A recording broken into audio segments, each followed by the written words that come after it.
नमस्कार दोस्तों, vision with आलोक के यूट्यूब चैनल में आप सभी का बहुत बहुत स्वागत करता हूं। दोस्तों, संविधान की इस क्लास के अंतर्गत हम लोग पढ़ेंगे संघ विधानमंडल या जिसे संसद के नाम से जानते हैं, इसे विधायिका या व्यवस्थापिका के नाम से भी जानते हैं। तो दोस्तों, इसका उल्लेख, संसद का उल्लेख संविधान के अनुच्छेद 79 में आर्टिकल 79 में किया गया है, जिसमें कहा गया है कि संसद राज्यसभा, लोकसभा और राष्ट्रपति से मिलकर बनेगा। दोस्तों, साधारणतः सवाल पूछ लिया जाता है परीक्षाओं में और इंटरव्यू में भी, संसद के कितने अंग होते हैं? तो संसद के 3 अंग होते हैं, लोकसभा, राज्यसभा और राष्ट्रपति। राष्ट्रपति का नाम इसलिए लिया जाता है कि संसद का जो प्रमुख कार्य है कानून निर्माण। इस प्रक्रिया में कोई भी बिल 2 सदनों से जब पास हो जाता है तो राष्ट्रपति महोदय के पास जाता है, और राष्ट्रपति महोदय जब तक उस पर साइन नहीं कर देते हैं तब तक वह बिल का स्वरूप नहीं ले पाता। तो दोस्तों, कोई भी कानून तब तक अधिनियम नहीं बन पाता जब तक राष्ट्रपति महोदय दस्तखत नहीं कर देते हैं। इसीलिए राष्ट्रपति महोदय को संसद का अंग माना जाता है और उन्हीं के नाम पे सारे संसदीय और विधायी कार्य संपादित होते हैं। इसीलिए राष्ट्रपति को राष्ट्र का प्रमुख माना जाता है, साथ ही साथ इन्हें विधायिका का भी प्रमुख माना जाता है। दोस्तों, भारत में संसदीय शासन प्रणाली को अपनाया गया है, आप सभी जानते हैं, और भारत में इसके साथ साथ संघीय व्यवस्था को भी अपनाया गया है। संघीय व्यवस्था जैसे अमेरिका में प्रचलित है, उस तर्ज पे हमने संघीय व्यवस्था को नहीं अपनाया है, क्योंकि अमेरिका में जो संघीय व्यवस्था है उसके तहत जो राज्यों की सभा है, राज्यसभा है, उसमें समानता के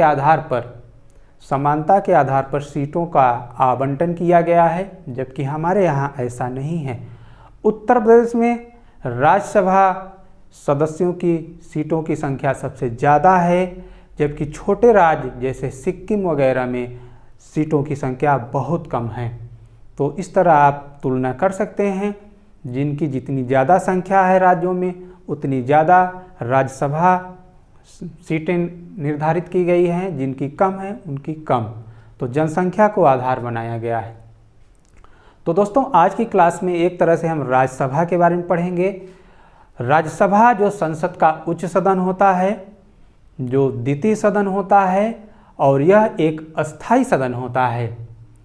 इसका उल्लेख संविधान के अनुच्छेद 80 में किया गया है।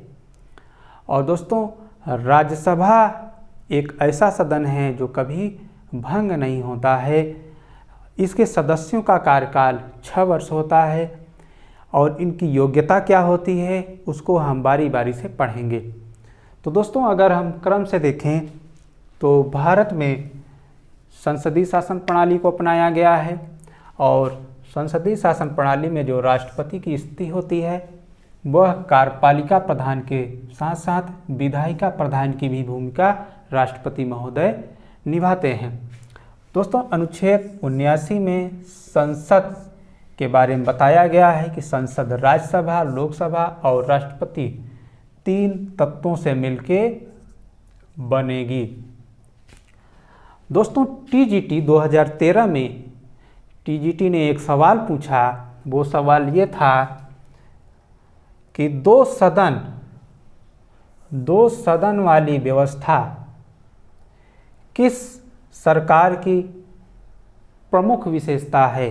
2 सदन वाली जो संसदीय जो व्यवस्थापिका है,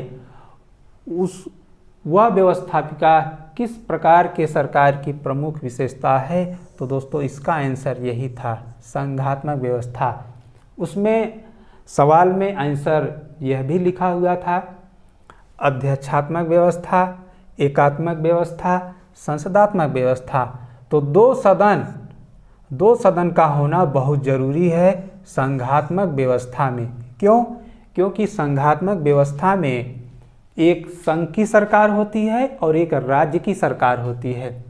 जो संघ की सरकार होती है वो पूरी जनता का नेतृत्व करती है, पूरी जनता का नेतृत्व करती है जैसे लोकसभा। और जो राज्यों की सरकार होती है, जो राज्यों की सभा होती है, वह राज्यों के हितों का प्रतिनिधित्व करता है। तो दोस्तों, संघात्मक व्यवस्था में 2 सदन का होना जरूरी है। एक संघ की सभा होती है जिसे लोकसभा कहते हैं, दूसरा राज्यों की सभा होती है जिसे राज्यसभा बोलते हैं। तो वेरी इंपॉर्टेंट है दोस्तों। लगभग 95% अभ्यर्थियों ने इस सवाल का गलत जवाब लिखा था। दोस्तों, राज्यसभा वास्तव में एक अस्थाई सदन है जिसका सर्वप्रथम गठन कब किया गया? 3 मई 1952 को किया गया। 3 मई 1952 को राज्यसभा का गठन किया गया, जबकि दोस्तों लोकसभा का गठन 6 मई 1952 को किया गया। 3 मई 1952 को राज्यसभा का गठन होता है। उसके 3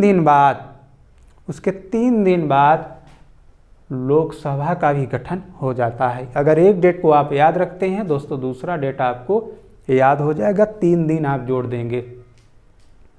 राज्यसभा में अगर अधिकतम सदस्यों की संख्या देखें तो दोस्तों 250 हो सकती है, और 250 हो तो सकती है, 238 जो है संघ और राज्यों, 238 सदस्य कहाँ से आएंगे? संघ और राज्य से चुनकर आएंगे, और 12 सदस्य ऐसे होंगे जो राष्ट्रपति महोदय द्वारा मनोनीत होंगे। किस विषय में मनोनीत होंगे? जो कला, साहित्य, समाज सेवा, विज्ञान, खेल जैसे क्षेत्र होंगे, उन्हीं क्षेत्रों में राष्ट्रपति महोदय इनको मनोनीत करेंगे। 238 + 12 250 सदस्य राज्यसभा में अधिकतम हो सकते हैं।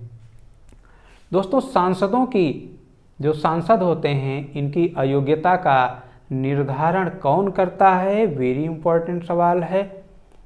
राष्ट्रपति महोदय सांसदों की अयोग्यता का निर्धारण करते हैं और निर्वाचन आयोग की सलाह पर, जी हाँ, निर्वाचन आयोग की सलाह पर राष्ट्रपति सांसदों की अयोग्यता का निर्धारण करते हैं।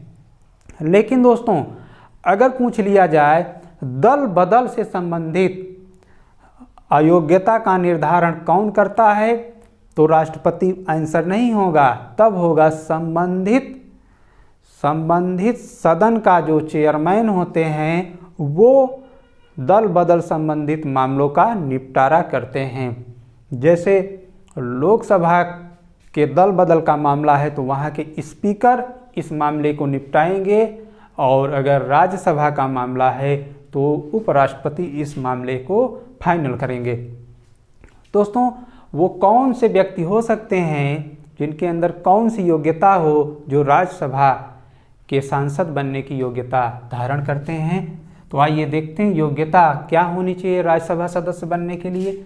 उन्हें भारत का नागरिक होना चाहिए, उनकी आयु 30 वर्ष कंप्लीट हो जाना चाहिए, मतलब 30 वर्ष से कम न हो। भारत राज्य क्षेत्र में कहीं भी मतदाता सूची में उनका नाम दर्ज होना चाहिए। पूरे भारत राज्य क्षेत्र में कहीं भी मतदाता सूची में सदस्यों का नाम दर्ज होना चाहिए। इसके साथ ही दोस्तों, संसद द्वारा निर्धारित अन्य योग्यताएं वह धारण करता हो। जो संसद द्वारा निर्धारित अन्य योग्यताएं हैं वह धारण करता हो। इतने 4 बिंदु को जो कंप्लीट करता हो वो राज्यसभा सांसद बन सकता है। दोस्तों, राज्यसभा के जो सदस्य होते हैं उनका कार्यकाल कितना होता है? 6 वर्ष होता है। प्रत्येक दूसरे वर्ष 1/3 सदस्य सेवानिवृत्त होते हैं, और किसी सदस्य की अगर बीच अवधि में मृत्यु हो जाती है तो जो नया सदस्य चुना हुआ होता है वह शेष अवधि के लिए ही निर्वाचित होता है, न कि 6 साल के लिए। इस चीज़ को ध्यान रखिएगा, क्योंकि जो 6 साल का सीक्वेंस है वो रेगुलर बना रहता है। दोस्तों, राज्यसभा का सांसद जो होता है वह लोकसभा के सांसद जैसी ही सुविधाएं प्राप्त करता है।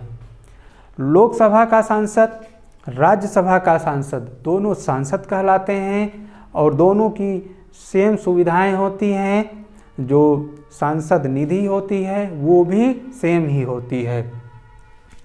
वर्तमान समय में राज्यसभा में दोस्तों कुल 242 सदस्य हैं, जिसमें 233 सदस्य राज्यों से और संघ शासित क्षेत्रों से आते हैं और जबकि 12 सदस्य मनोनीत होते हैं। तो 245 सदस्य ही वर्तमान में प्रभावी सदस्य हैं।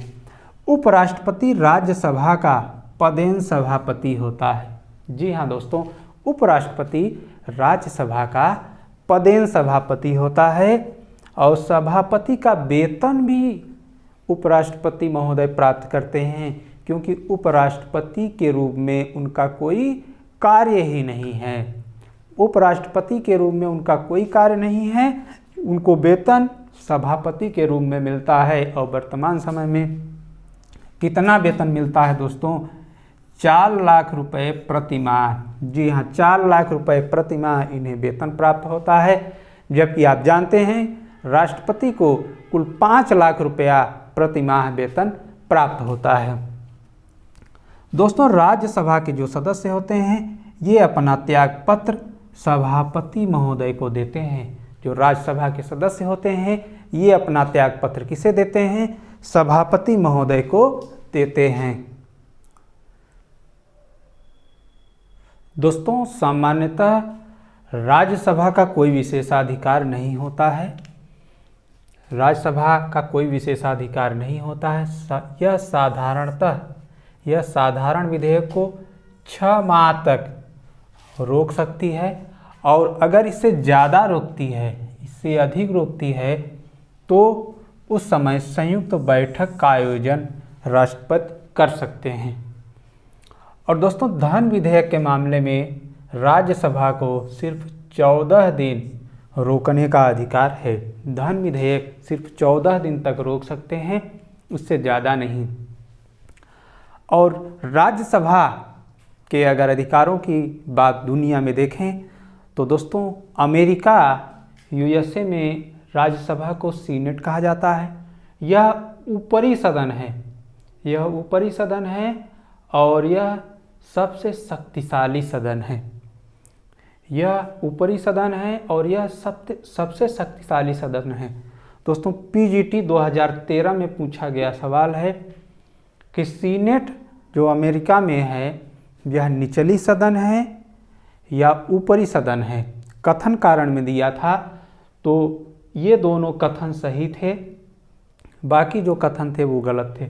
सीनेट ऊपरी सदन है और सीनेट सबसे शक्तिशाली सदन है। और दोस्तों, अमेरिका में कुल 50 सीनेटर चुने जाते हैं। अमेरिका में दोस्तों कुल 50 राज्यों में कुल 100 सीनेटर चुने जाते हैं।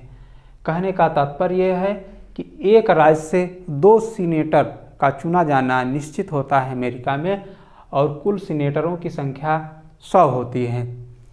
तो दोस्तों, अगर राज्यसभा के महत्व की बात देखें तो राज्यसभा का महत्व राष्ट्रपति को हटाने में और उपराष्ट्रपति को हटाने में, दोनों लोगों को हटाने में और दोनों लोगों के निर्वाचन में भी राज्यसभा का महत्व है।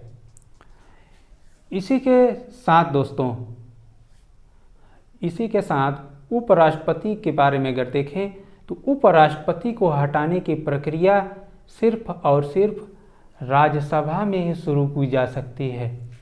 राज्यसभा में ही उपराष्ट्रपति को हटाने की पहल की जा सकती है, जबकि राष्ट्रपति को हटाने की प्रक्रिया चाहे राज्यसभा से शुरू हो चाहे लोकसभा से, दोनों में किसी भी सदन से राष्ट्रपति को हटाने की प्रक्रिया आप शुरू कर सकते हैं, जबकि उपराष्ट्रपति को हटाने की प्रक्रिया सिर्फ और सिर्फ राज्यसभा से हो सकती है। और दोस्तों, राज्यसभा के 2 ऐसे अनन्य विशेषाधिकार हैं जो लोकसभा को भी प्राप्त नहीं हैं, बहुत महत्वपूर्ण है, बार बार परीक्षा में पूछे जाते हैं। आइए देखते हैं।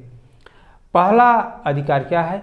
अपने सदस्यों और मतदान करने वाले सदस्यों के अपने उपस्थित और मतदान करने वाले सदस्यों के 2/3 बहुमत से व सदन के कुल सदस्यों के साधारण बहुमत से, सदन के कुल सदस्यों के साधारण बहुमत से। फिर से देखते हैं। अपने उपस्थित व मतदान करने वाले सदस्यों के 2/3 बहुमत से व सदन के कुल सदस्यों के साधारण बहुमत से एक प्रस्ताव पारित कर दें तो संसद राज्य सूची के विषय पर कानून बना सकती है या कानून पारित कर सकती है, जो कि 1 साल के लिए मान्य होगा। दोस्तों, यूपीपीसीएस 2017 में आया सवाल, यूपीपीसीएस 2017 में पूछा गया है कि राज्यसभा यदि अपने उपस्थित और मतदान करने वाले सदस्यों के 2/3 बहुमत और सदन के कुल सदस्यों के साधारण बहुमत से एक प्रस्ताव पारित कर दे तो संसद राज्य सूची पर कानून बना सकती है। और यह कानून कितने समय तक प्रभावी रहेगा? 14 दिन, 1 महीना, 6 महीना या 1 साल? दोस्तों, 1 साल के लिए प्रभावी रहेगा। पीसीएस में आ चुका है, इसलिए टीजीटी पीजीटी में भी आ सकता है। दूसरा विशेषाधिकार राज्यसभा का क्या है? दोस्तों, अनुच्छेद 312 में कहा गया है कि राज्यसभा अपने उपस्थित व मतदान करने वाले सदस्यों के 2/3 बहुमत, राज्यसभा अपने उपस्थित और मतदान करने वाले सदस्यों के 2/3 बहुमत व या कुल सदस्यों के साधारण बहुमत से प्रस्ताव अगर पारित कर दे तो संसद अखिल भारतीय सेवा का सृजन कर सकती है। अखिल भारतीय सेवा के सदस्य कौन लोग होते हैं? जो राज्यों और संघ दोनों जगह कार्य कर सकते हैं, जैसे IAS, IPS, IFS, Indian forest service. तो दोस्तों, ऐसे अखिल भारतीय सेवा का सृजन राज्यसभा के पहल से ही की जा सकती है। तो दोस्तों, इस तरह से हमने राज्यसभा को पढ़ा, समझा और दोस्तों उम्मीद करता हूँ आपको समझ आ गया होगा। और चलते चलते इस वीडियो को लाइक करें, शेयर करें